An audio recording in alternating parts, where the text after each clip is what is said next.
right, hello and welcome to VOP this morning. I'm Moses Humphrey. And I'm Joy Adesowa Iromoseli.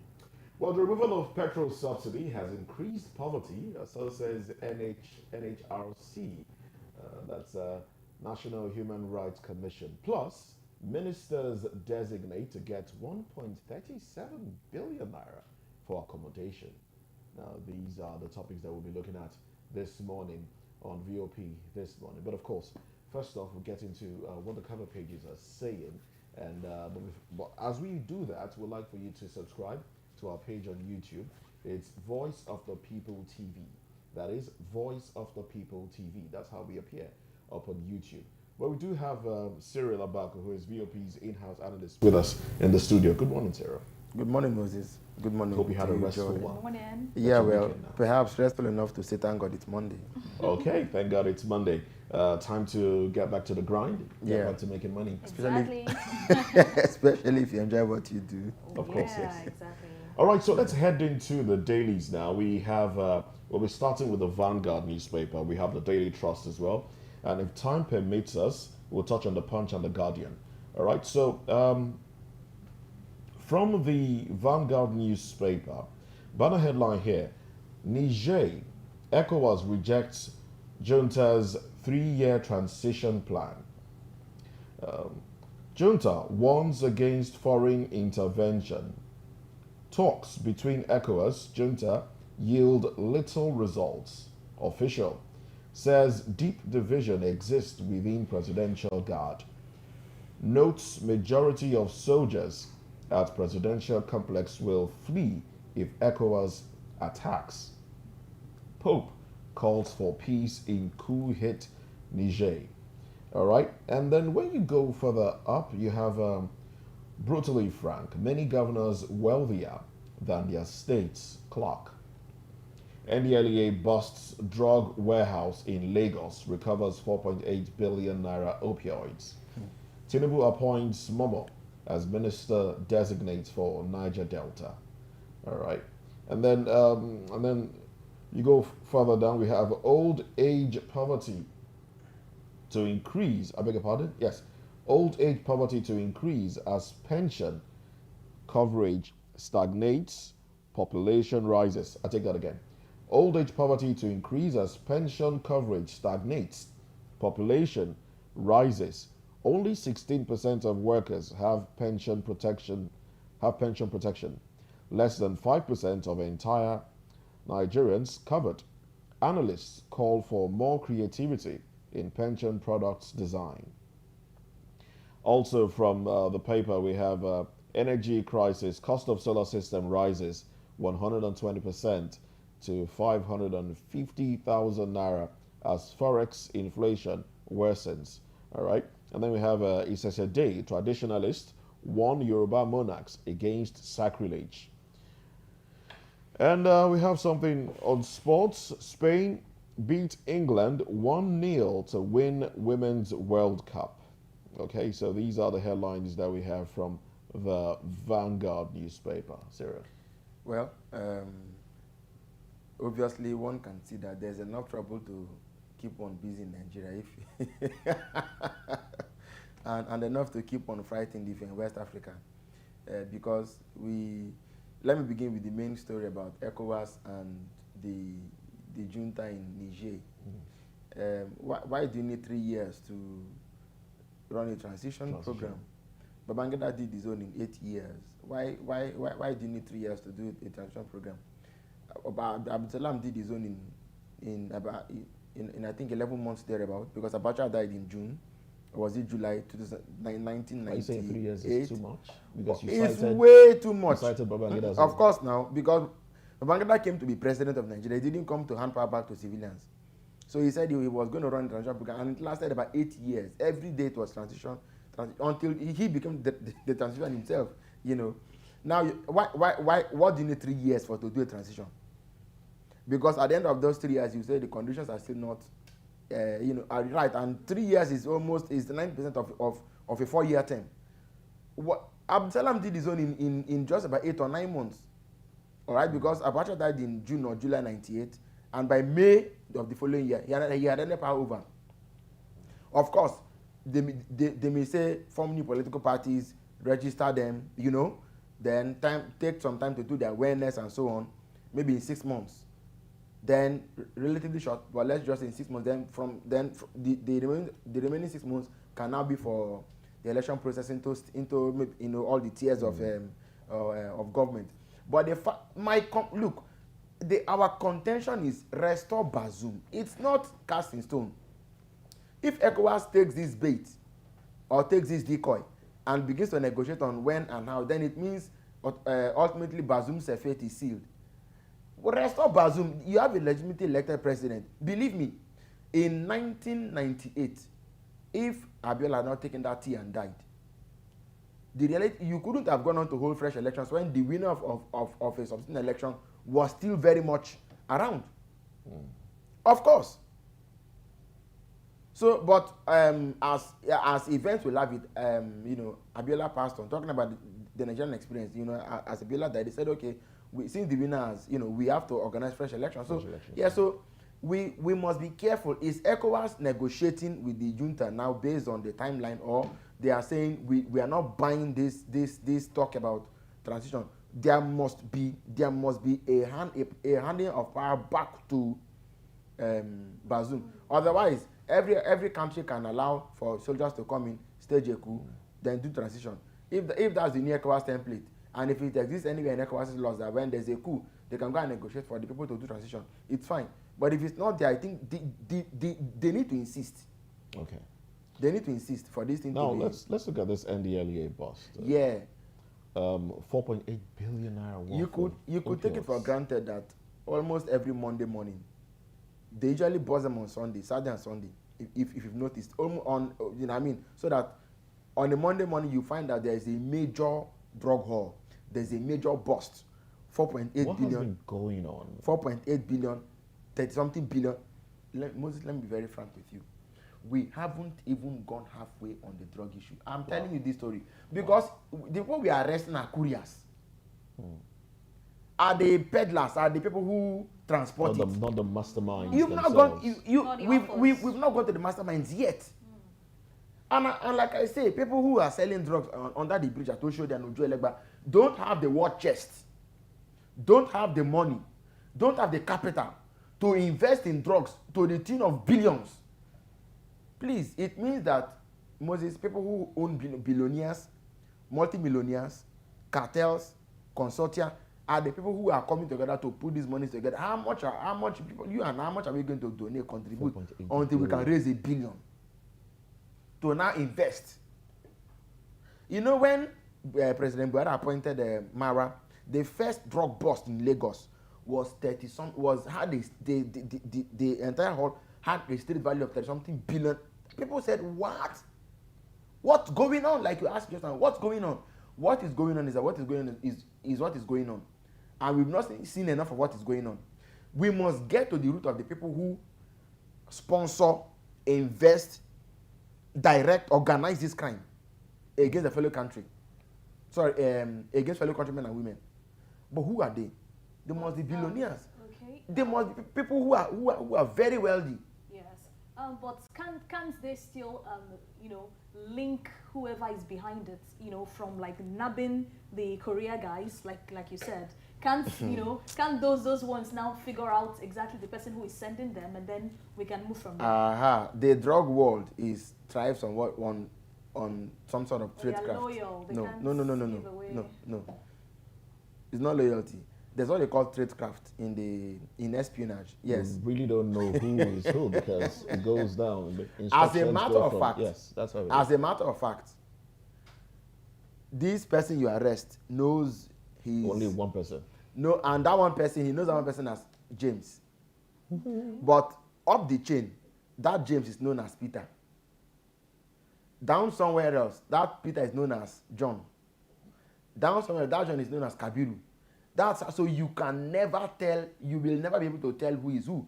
And like you said, this person that you arrested only knows one person. And that person knows somebody. There was. You think it's that easy? This person that this arrested person may know now, for example, may have up to 30 different SIM cards. there was a guy that they were pursuing one. Very correct. No. They are pursuing somebody one time and said, so for example, he calls her with about 30 different phone SIM cards and calls, maybe control up to 10 people. There are 300 SIM cards involved. Every new call is a new SIM card, and they say, don't call until you are called. These sort of things happen. There was a guy, Ejendele was trailing. He will tell his courier that they are going to meet at Festac. At social place. When they get to Festac, another person is the person there to receive the person. Then it says again, if you want to see me, we'll meet again at Lekki. So sometimes 10 different appointments, and that person will never show up. They are checking to see whether somebody is coming after them. And they know, you see, they have eyes and ears everywhere.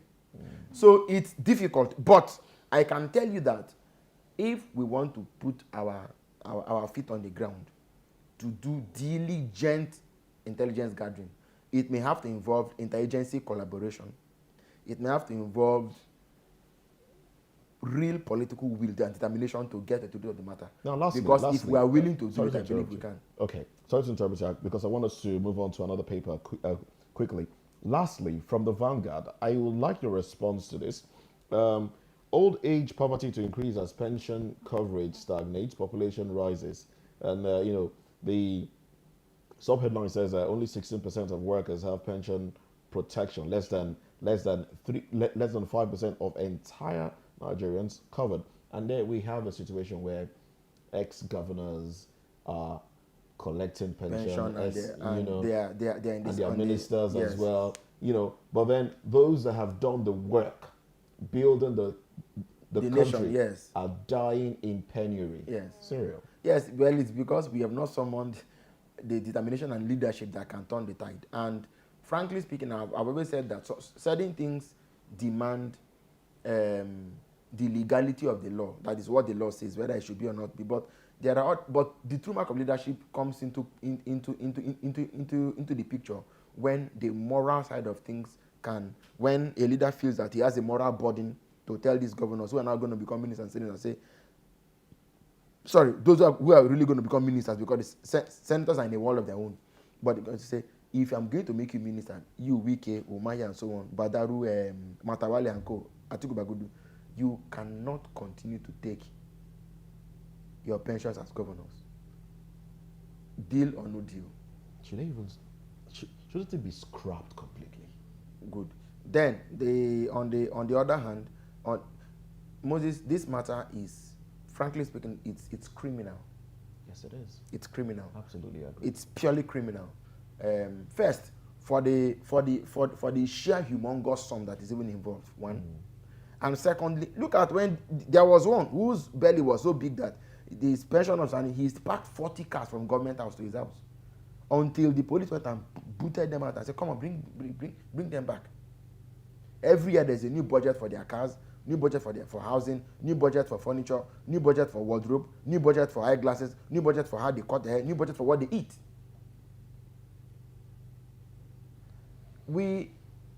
Perhaps what we do is that we need to move a lot of things to first line charge, because Nigeria is a terribly corrupt country.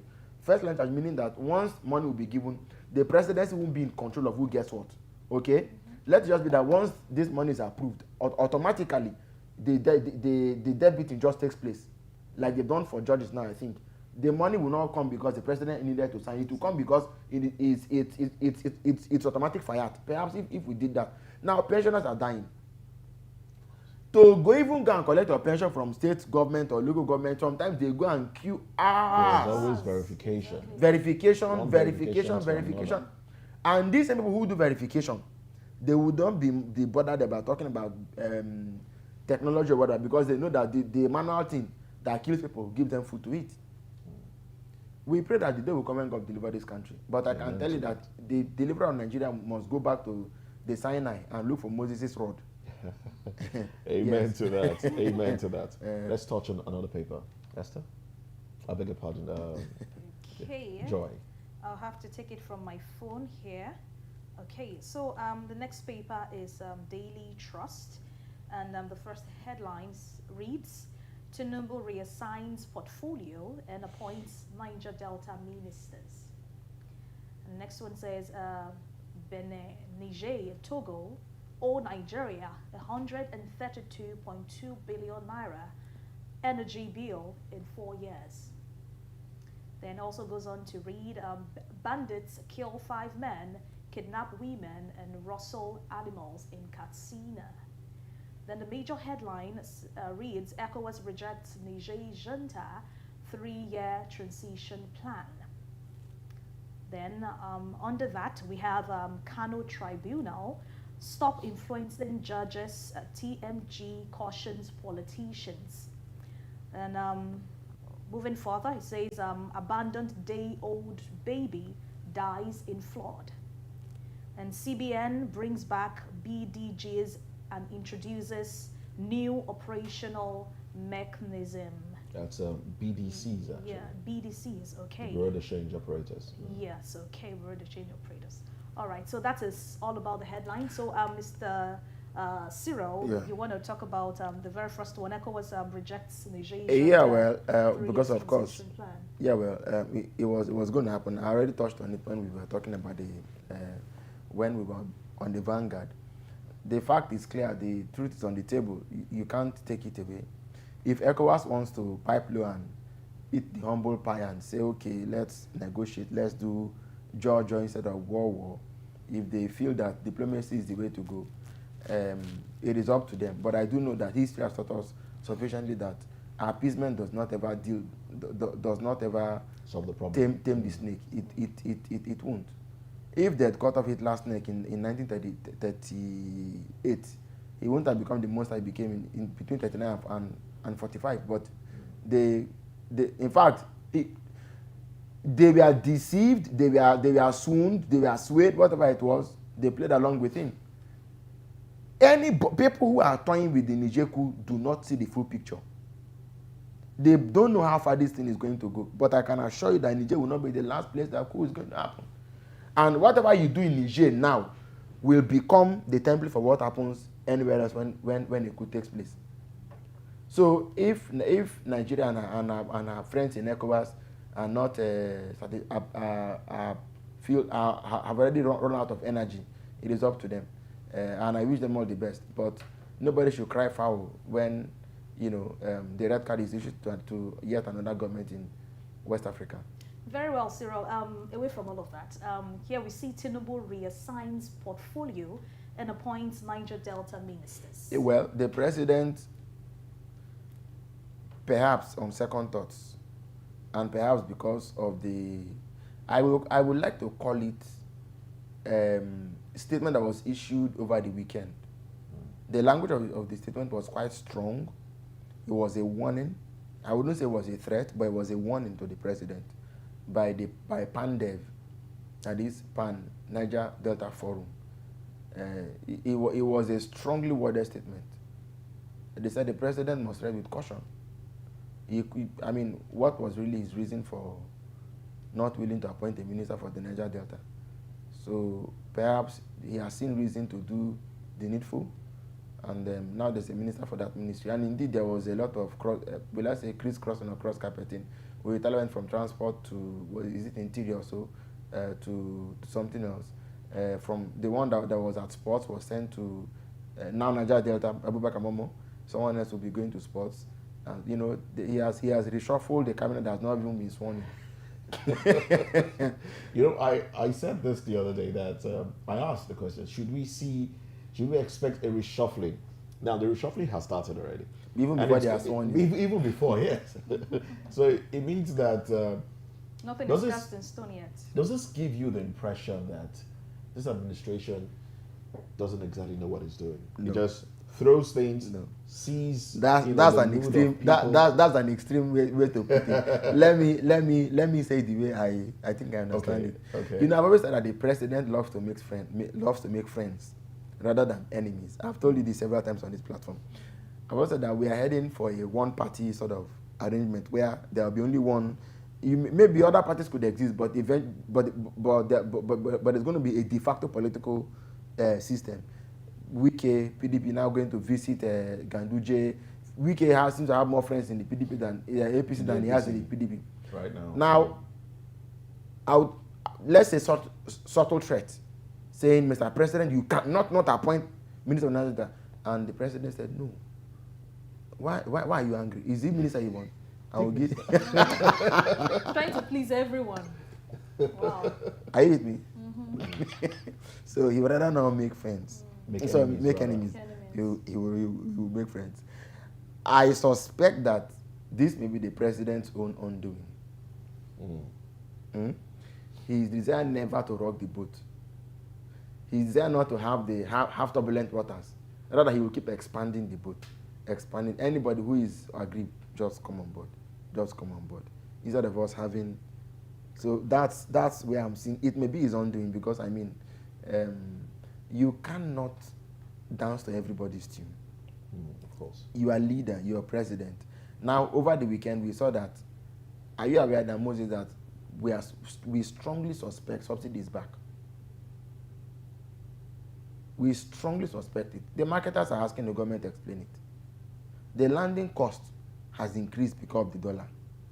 And yet, they are being forced to maintain the old... By now, the price of... should have gone up. I bought gas yesterday, LPG. The price has gone up from 8,125 or so to about 8,500. And there was a prediction that the price of gas was going to go up. It did go up. This was like 3 weeks ago. That the price of gas was going to go up last week, and it did go up. That same prediction was that the price of petrol was also going to do what? Go up. You couldn't have been buying dollar at $9.50 to $1, and yet they still sell it for the same price. So the logistic, the landing, the so-called landing cost, somebody's paying somebody's paying because the price can remain static when the cost of production has gone up. That's not, no capitalist will do. No investor does that. Or so is it a case of what we are selling is what we have in stock? It's not. Already? It's not. They even announced that, I think last week or 2 weeks ago, that fuel that they were running out of the old stock.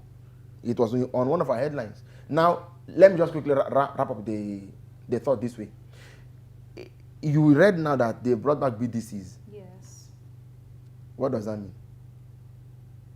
The same naira that you floated, you went and borrow money now to come and hedge, which means you want to control how the naira behaves. Which means you are taking action to prevent it from floating willingly.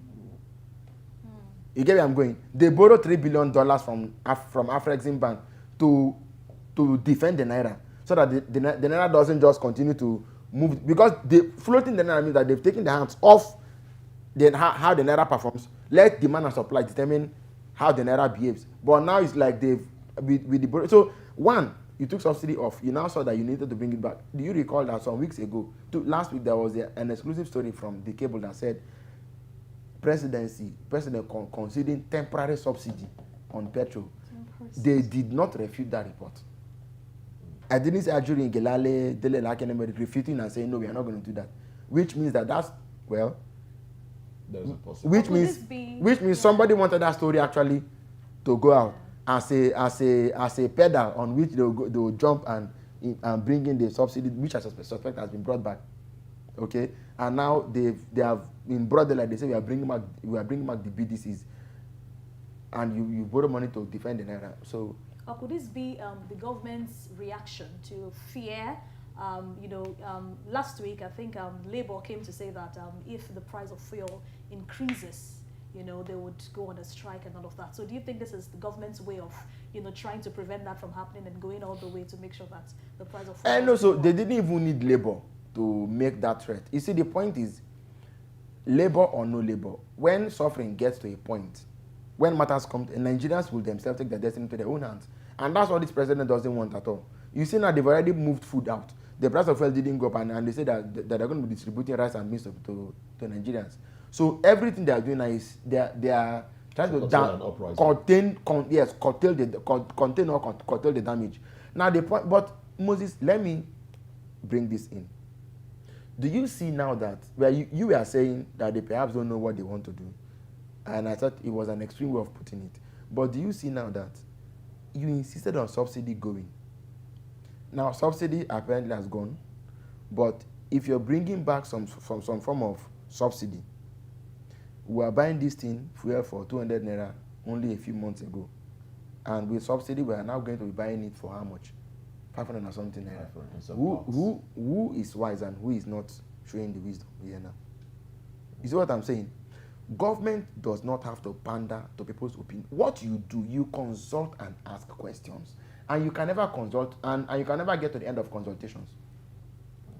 We recall that one of the best managers of our economy in recent years, I personally believe and know, is Dr. Kunjo-Iweala. You know, she came to see the president. They said she came to visit the president, so I met him. Maybe she was called in for perhaps, consultations.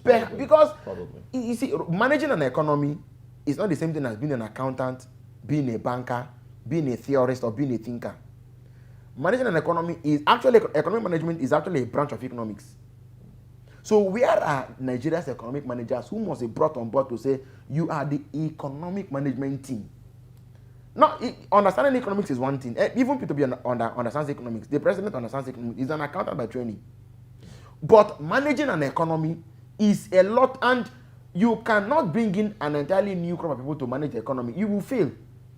In America, look, what they even do in the US, that there is, by law, there is the Economic Management Council, the way you have the National Security Council, that when the president is leaving office, the Economic Council does not go with him. Stay. All right, so they must stay. Unfortunately, time in Nigeria, in Nigeria, it's only the Security Council that stays. The NSA stays back. But in America, the NSA and the Economic Advisor remain. You know? Oh, well, thank you very, very much, Cyril Abaku, for staying with us. Cyril Abaku is VOP's in-house analyst. We must say very thank you for your analysis this morning. Up next on VOP this morning, the current removal of petrol subsidy. We hear that it has increased the poverty rate level in the country. Oh, well, this is a conversation we'll dive into when we come back from this break.